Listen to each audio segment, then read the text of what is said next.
I have studied personal growth for a decade, read thousands of books, and I'd like to explain my main insight. This might sound strange, but it is my greatest advice. Listen close, I'll make it concise.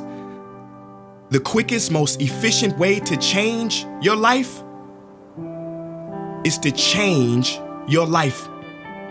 Rearrange your life, architect your existence. It is as simple as this. Think about a seed. If you plant a seed and it doesn't grow, no matter how much you try and toil, you mustn't blame the seed because the fault lies with the soil. I visited a graveyard not too long ago, and as I walked around that cemetery, I noticed something. On every tombstone, every single one, there's two things: a birth date and a death date. B to D. And then I realized that our lives, our very existences are summed up, totally encompassed in that line between the B and the D. Maybe that's why they call it a lifeline, because our life is that line. And if our lives are in between the letter B and the letter D in that joint, then that means our life is the C. And the C is choice. Now look, I'm not here to preach about life after death. I want to talk about something more important: life before death.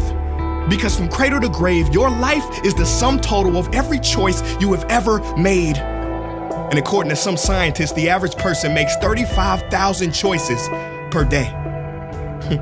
But I don't believe that. Because if people made that many conscious choices every day, their lives will be different. And most people are so asleep, with their head down, moving so fast that they don't see their choices are being made on their behalf. Let me explain.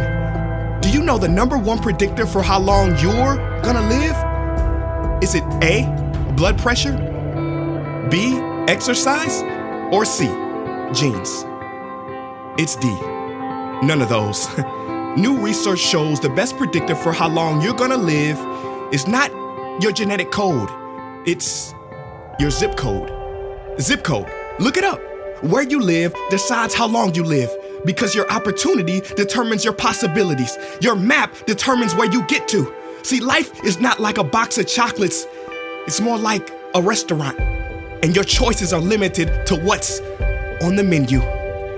Where am I going with this? I'm saying if you want to eat the real food of life, you must have the courage to order off the menu. Let me spell it out for you. Move, travel, change your environment, escape your comfort zone.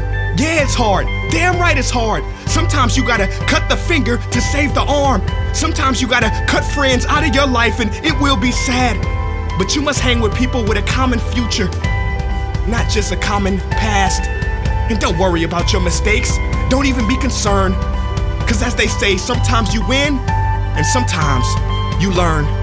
This I can confirm, second chances do exist. I don't care what you did in those streets, the universe allows U-turns. But you must make a new choice, decide on a new path. And when your time comes, I pray in the middle of your B and D is a squiggle, not just a dash.